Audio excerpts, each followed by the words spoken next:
Muy bien, 6:28 en la mañana. A levantarse, por favor. Ya tenemos, como siempre, una muy interesante visualización. Poco a poco nuestra audiencia se va conectando con este espacio de noticias. A levantarse y a degustar un delicioso cafecito. Cafecito, buen día, por favor.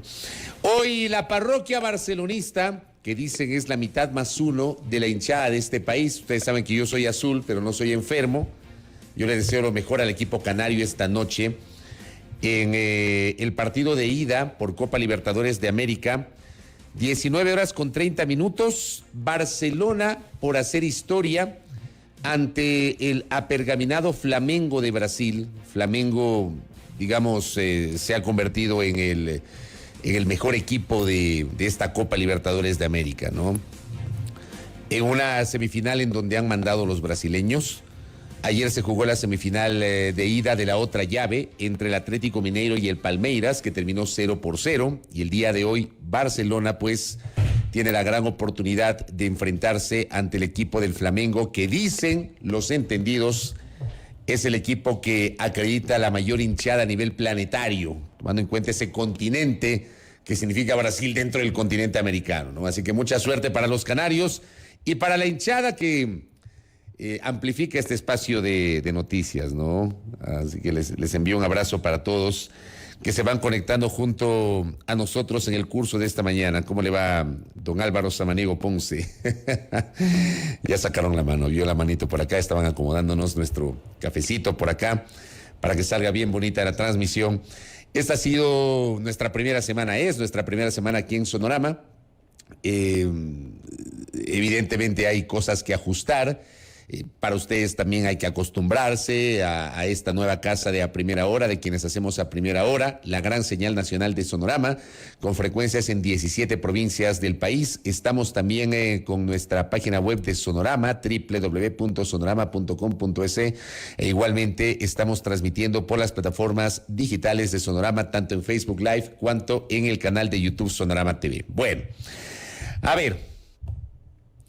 Yo recibí un mensaje el día de hoy, anoche en realidad, de un buen amigo, conocedor de materia legislativa, ex secretario de la Asamblea Nacional, el doctor Andrés Segovia, a quien agradezco por sus aportes, por sus reflexiones que me parecen muy interesantes para el debate sobre el momento político que estamos viviendo.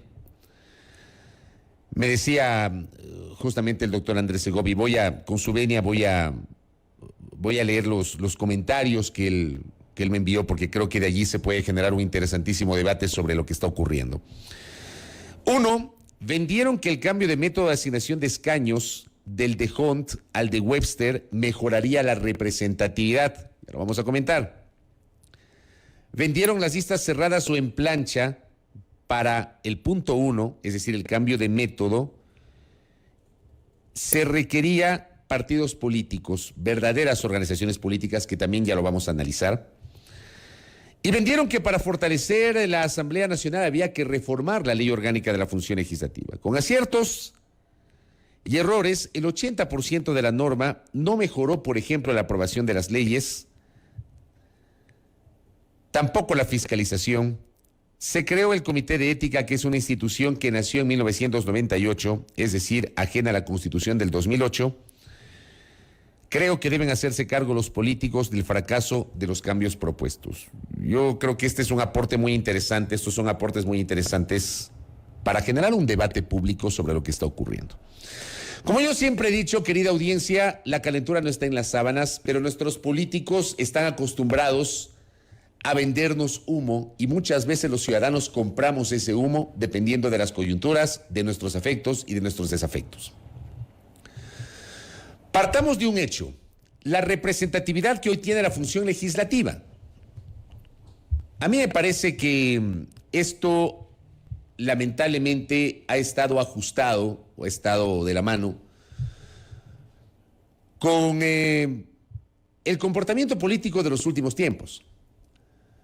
Cuando tuvimos, por ejemplo, en 2013, una sola fuerza dominante en el país, que era Alianza País en ese momento, que alcanzó, gracias al método de Hunt, entre otras cosas, 100 de 137 legisladores, que es un número que no tenía precedentes en la historia política de la República. Una sola organización política con 100 de 137. Y claro, esa fuerza política dominante en la Asamblea 2013-2017, que correspondió además al último periodo del economista Rafael Correa en el poder, fue una asamblea a la que sus detractores, sus opositores, le pusieron todo tipo de calificativos. La asamblea de los alzamanos, la asamblea de los ovejunos, así le llamaron. Y a partir justamente de esas denominaciones, asumieron que después de una experiencia parecida en la elección de 2017, donde esa misma fuerza política, ya sin Correa en la papeleta, con Moreno siendo candidato presidencial, pero teniendo al presidente de la República aún Correa en el poder, alcanza 74 de 137 legisladores. Muchas gracias. Hay que recordar que el 14 de mayo del 2017, cuando se instala esa Asamblea Nacional, antes de la ruptura, de la implosión interna de Correa con Moreno, Alianza País tenía 74. Igualmente logró mayoría absoluta y en teoría esa mayoría absoluta le iba a permitir mantener el mismo manejo legislativo que la Asamblea de 2003 a 2017. Pero claro, 2 o 3 meses después, cuando se genera o se produce la ruptura entre Moreno y Correa, de hecho, me parece que fue al mes o a los 2 meses que se generó la primera ruptura pública entre Correa y Moreno, y después de 2 o 3 meses ya hubo pues la ruptura total de un sector de Alianza País más cercano a Correa que dejó Alianza País y pasaron a formar filas de esto que se denominó luego la Revolución Ciudadana. Y los otros que se quedaron en Alianza País, una organización política que hoy no sé si todavía existe en la práctica. En el papel existe Alianza País, pero luego de los paupérrimos resultados electorales del último proceso, cuando Alianza País no logró una sola curul, de 100 en 2013, a 74 en 2017, a 0 en 2021. No sé si Alianza País sigue existiendo. Pero ¿por qué hago, digamos, este análisis y esta mirada retrospectiva? Porque, claro, con base en estos comportamientos de 2003 y 2017 y la configuración de la Asamblea de 2003 y 2017, nuestros políticos dijeron, señores, el problema es el método. Es el método de asignación de escaños. Porque el método de Hong es un método concentrador, entonces hay que abrir la posibilidad de que las minorías también tengan representación en la función legislativa. Entonces, nuestros políticos lo que hicieron un año antes del proceso electoral, es decir, a enero del año anterior, si la memoria no me es infiel, aprobaron un conjunto de reformas al Código de la Democracia para, por un lado, volver al voto en plancha, que en teoría, cosa con la cual yo estoy totalmente de acuerdo, es un voto ideológico, en teoría. Porque el voto por personas terminó por pulverizar esa visión ideológica que debería tener un ciudadano. Yo recuerdo que para la integración de la Asamblea Constitucional de Sangolquí en 1997, esa fue la primera ocasión en la cual los ecuatorianos elegimos por personas, de entre listas. Ya no elegíamos, hasta el Congreso del año 96, para ese Congreso elegíamos en plancha. Tras la caída de Bucarán, tras el interinazgo del doctor Alarcón, la convocatoria a la consulta popular para legitimar la caída de Bucarán y el interinazgo del doctor Alarcón y la instalación de una asamblea constitucional, la de Sangolquí, nos preguntaron a los ecuatorianos si estábamos de acuerdo con votar por personas y no por organizaciones políticas. El voto por personas y no en plancha. Los ecuatorianos dijimos que sí, que estábamos de acuerdo con eso. Digamos memoria, año 97. Y el primer ejercicio donde elegimos por personas, que fue desastroso, porque no estábamos acostumbrados a eso, incluso yo recuerdo que casi todos los Exipol fallaron en la proyección de la integración de esa asamblea constitucional. El primer ejercicio fue justamente la elección de los integrantes de la Asamblea Constitucional de Sangolquí.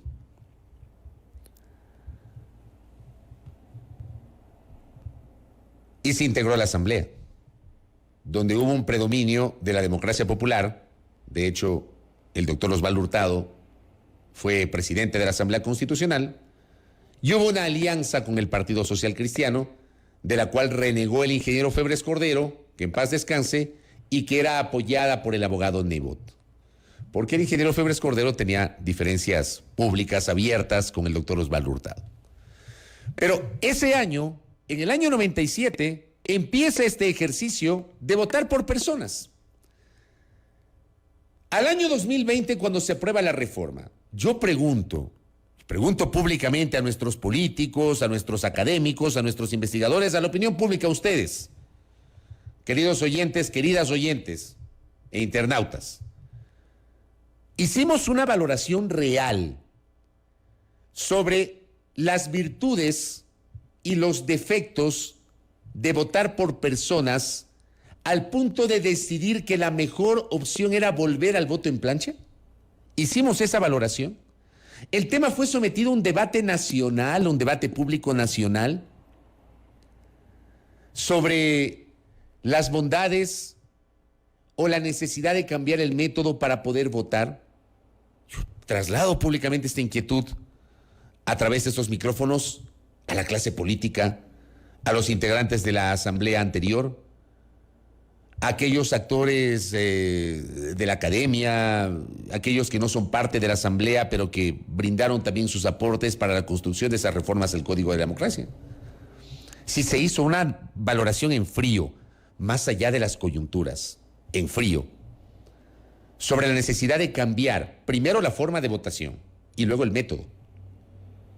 A mí me queda claro que el cambio del método correspondió directamente y por eso hice esta valoración y este ejercicio de recordación de lo que pasó en años anteriores. A mí me parece que todo estuvo de alguna manera atado a la calentura de lo que pasó en 2013 y en 2017. Cómo se integró la Asamblea Nacional. Y porque, claro, había que evitar eso que algunos sectores políticos le llaman la distorsión. Que se necesita una asamblea más heterogénea, que se necesita una legislatura donde las minorías tengan mayor representatividad, etcétera, etcétera, etcétera. ¿Y por qué hablo de todo esto? Por lo que está pasando hoy. Porque hoy, por ejemplo, en esta Asamblea Nacional, ninguna de las organizaciones políticas tiene por sí sola mayoría. El bloque más numeroso, que es el bloque de UNES, que representa la denominada Revolución Ciudadana, tiene 48 en este momento. Llegó con 49. No, tiene 47, se fueron dos. Llegó con 49 y tiene 47. Es el bloque más numeroso, pero es la primera minoría. No es la mayoría. La segunda minoría es el movimiento Pachacuti, que llegó con 27. La tercera, la Izquierda Democrática. La cuarta, el Partido Social Cristiano. Ambos llegaron con 18, pero claro, en el camino han perdido legisladores. La Izquierda Democrática probablemente ha sido la organización política más damnificada desde el 14 de mayo, cuando se instaló la actual Asamblea Nacional, porque ha sido la que más legisladores ha perdido. O porque se fueron o porque los expulsaron. Hay dos personas expulsadas, si mal no recuerdo. Amado Ortiz, asambleísta de Santo Domingo, y Bella Jiménez, la segunda vicepresidenta de la Asamblea. Pero también hay legisladores que se fueron de esa organización política.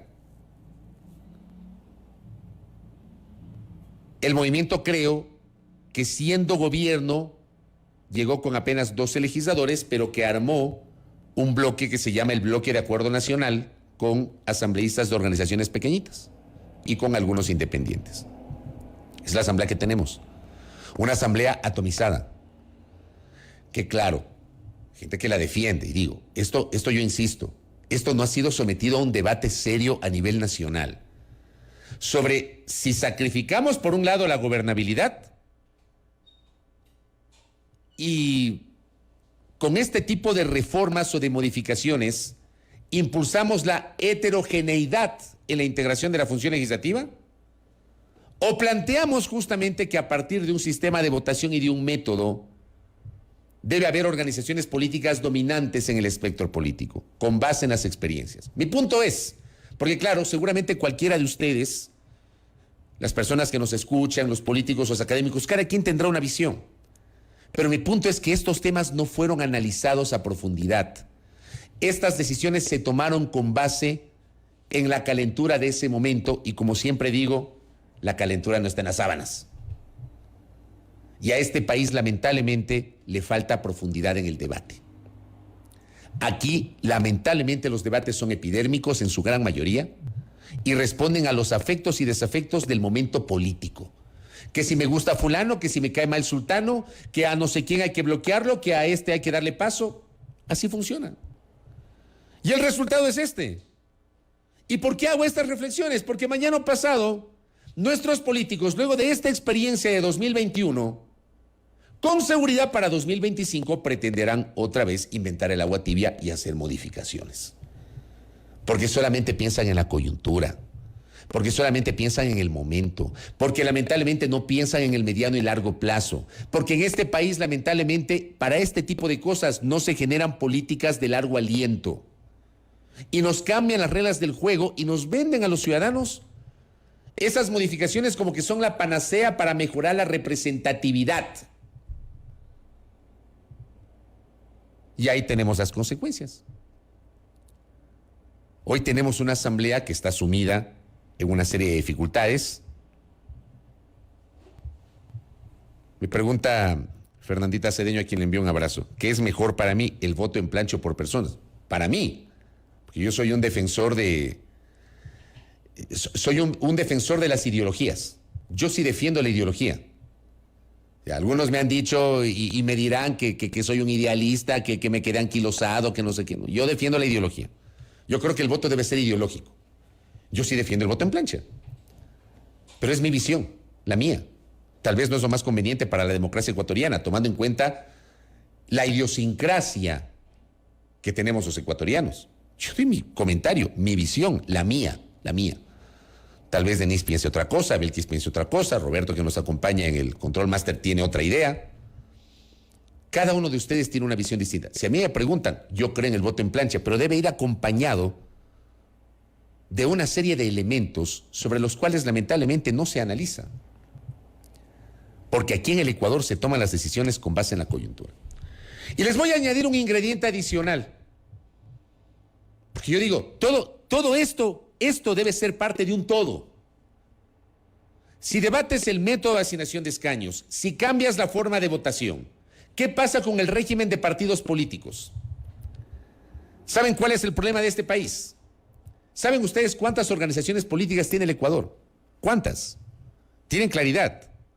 Déjenme contarles que en un país de 17 millones de ecuatorianos, que tiene 13 millones de electores, según el último padrón con el que fuimos a las urnas en las elecciones de este año, en primera y segunda vuelta, país de 13 millones de electores, tenemos 269 organizaciones políticas. 269 organizaciones políticas. De las cuales hay 7 partidos y 14 movimientos nacionales, o sea, 21 organizaciones políticas nacionales. Tenemos 61 movimientos provinciales y ahí debería terminar la cosa, creo yo, pues.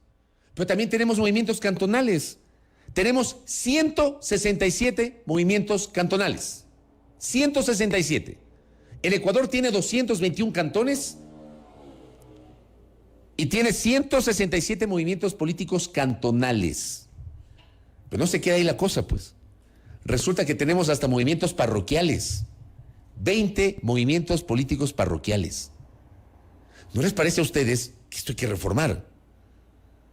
O sea, ¿cómo generas cultura política si no fortaleces el régimen de partidos y movimientos políticos nacionales, pues?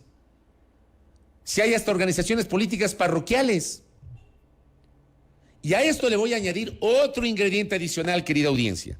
Porque estos debates deben ser de fondo y lamentablemente los políticos no siempre lo hacen. De esas 21 organizaciones políticas nacionales, pongámonos serios en el debate, ¿cuántas son de alquiler? ¿Cuántas son de alquiler? Yo quisiera saber cómo hacen para recoger las firmas. Tienen que recoger un número de firmas, me parece equivalente al 5% del padrón electoral, si la memoria no me es infiel. Algo así como 165,000, 170,000 firmas me parece que son. Para poderse registrar como organizaciones políticas nacionales. resulta que a la hora del té, a la hora de las elecciones, varias de estas organizaciones políticas no logran ni eso, pues. Vamos viendo. Yo siempre digo que el Internet aguanta todo. Veamos qué pasó en esta elección, la de este año. Aquí está. ¿Qué dice Fernandita Bustamante, en cambio? Muchos dirán que está bien el número de movimientos, partidos y organizaciones políticas porque así abonas a la representatividad en cada sector, te alejas de la gran hegemonía de los grandes partidos políticos. Esa es una visión respetable. Respetable. Pero yo pongo en el tapete de la discusión, respetando esa visión, la existencia de organizaciones políticas de alquiler, que yo no sé cómo logran registrarse, pues. ¿Cómo reúnen el 5% del padrón electoral para presentar las firmas? Yo he visto, pues, que presentan más, pues. No es que presentan justo 165,000 o 170,000, no recuerdo cuánto es el número exacto. Presentan más porque, claro, hay firmas que van descartando. Hay firmas que van al descarte. Yo he visto grupos políticos que han presentado 500,000, 600,000 firmas y con las justas son aprobados o no son aprobados, porque la mayoría de firmas no corresponden. Porque son firmas falsas, porque el número de cédula no corresponde, etcétera, etcétera, etcétera. Yo no sé cómo lo logran. Pero, por ejemplo, en la última elección, vean, en la última elección hubo dos grandes bloques. Dos grandes bloques. El primer bloque, integrado por Lasso, que ganó la segunda vuelta electoral, pero en la primera vuelta, vamos a la primera vuelta.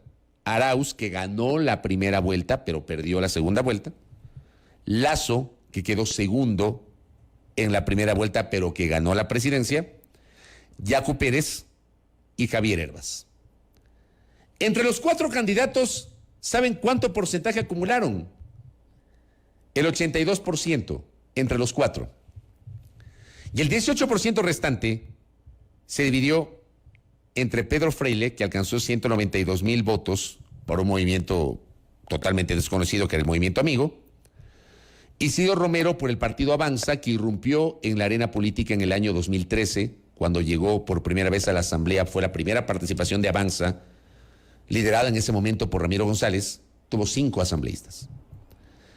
Y después esa organización política se convirtió en la fuerza política después de Alianza País con mayor representación local, porque ganó una gran cantidad de alcaldías y tuvo representación en prefecturas en 2014. Avanza alcanzó 172,000. La Sociedad Patriótica, y me refiero a los candidatos presidenciales, Lucio Gutiérrez alcanzó 164,000. Ya Lucio Gutiérrez tuvo menos votos que el número de firmas que se requiere para inscribir una organización política, para registrar. Luego tuvimos a Gerson Almeida, que tuvo 160,572 votos por Ecuatoriano Unido, la lista 4, que puso 2 legisladores. Pero yo pregunto si los 2 legisladores de Ecuatoriano Unido responden a Ecuatoriano Unido. Me refiero a Daniel Noboa Sin y a Marco Troya. Daniel Noboa, asambleísta por Santa Elena, y Marco Troya, asambleísta por Los Ríos. Llegaron por Ecuatoriano Unido, auspiciados por la lista 4. ¿Pero responden a Ecuatoriano Unido? ¿O nos dirán que son independientes, que no se deben a la organización política porque llegaron auspiciados por el partido? Jimena Peña de Alianza País, que tuvo 143,160 votos, que fue el resultado más duro para esta organización política, que era la organización política dominante en este país. Y luego tuvimos al resto de candidatos, que entre el resto de candidatos acumularon apenas el 3,03% de la votación, o sea, 322,090 votos. Y allí se incluye, pues, a César Montúfar de la Concertación, a Carlos Añay de la Bastida de Fuerza Ecuador, a Giovanni Andrade, que recordamos su paso en uno de los debates, cuando le envió el saludo de cumpleaños a la señora esposa y luego dijo que le habían escopolaminado. A Gustavo Larrea, que siendo un político de viejo cuño le fue muy mal. A Guillermo Celis Santos de Suma. A Juan Fernando Velasco de Construye. a Paul Carrasco de Juntos Podemos. Todos ellos llegaron apenas al 3% de la votación, entre todos ellos. Yo pregunto si estas cosas de fondo nuestros políticos están dispuestos a debatir. Estas cosas de fondo hay que debatir. ¿Qué pasa con el régimen de partidos políticos? O sea, están enojados por lo que está pasando en la Asamblea.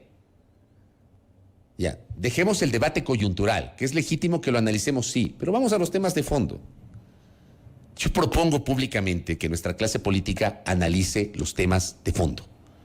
Los temas de fondo son el régimen de partidos, el sistema de votación, el método de asignación de escaños, la cultura política. ¿Por qué tenemos organizaciones políticas de alquiler?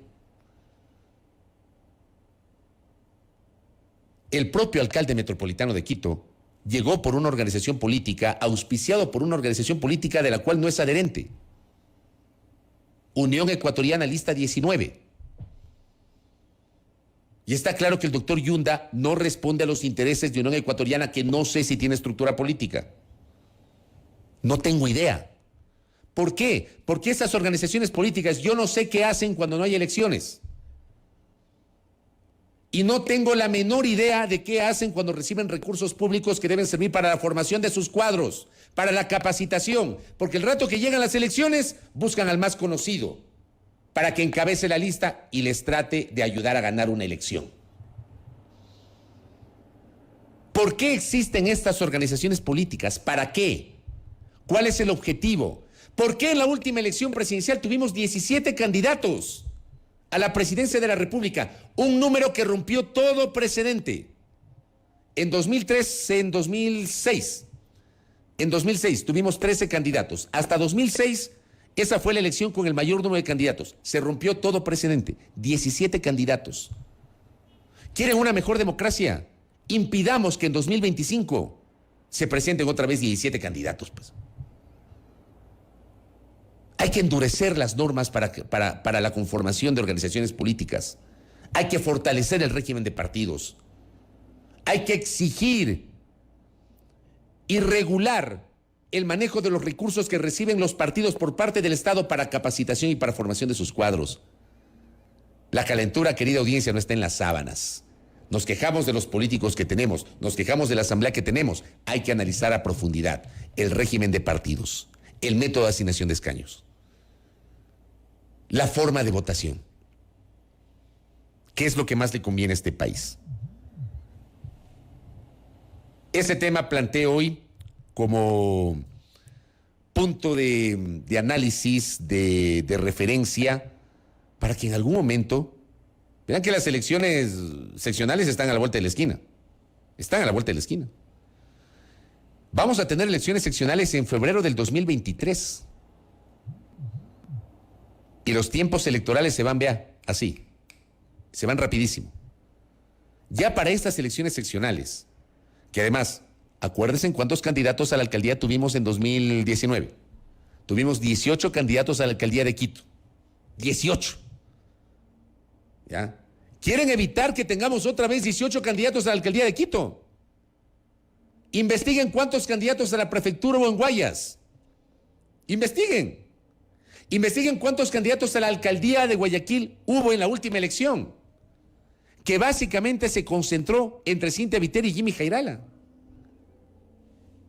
¿Y el resto? ¿Y cuántos candidatos tuvimos en Quito? 18 candidatos. ¿Quieren evitar eso? Vamos a debatir los temas de fondo. Las elecciones seccionales están a la vuelta de la esquina. Y ojo, tienen hasta febrero del próximo año, más o menos, para tramitar reformas al Código de la Democracia. Pero háganlo bien, debatan los temas de fondo. 6:58 a.m. aquí en A Primera Hora. Gracias por los mensajes, gracias por la sintonía, gran visualización que tenemos como cada mañana en nuestro espacio. Alerto a la audiencia que ya mismo estará con nosotros Marcela Aguiñaga Vallejo, presidenta de Revolución Ciudadana, después Pablo Zambrano, presidente de la Cámara de Industrias y Producción, más adelante Mauricio Alarcón, con quien vamos a analizar este tema que acabo de comentar. la situación de los partidos, lo que está pasando en la Asamblea, y después estaremos hablando sobre la reapertura del caso de los helicópteros Drup con el abogado Juan José Robles. Ese es nuestro menú de entrevistas para la jornada del día de hoy. Espero contar con vuestra generosa sintonía. 6:58, aquí en A Primera Hora.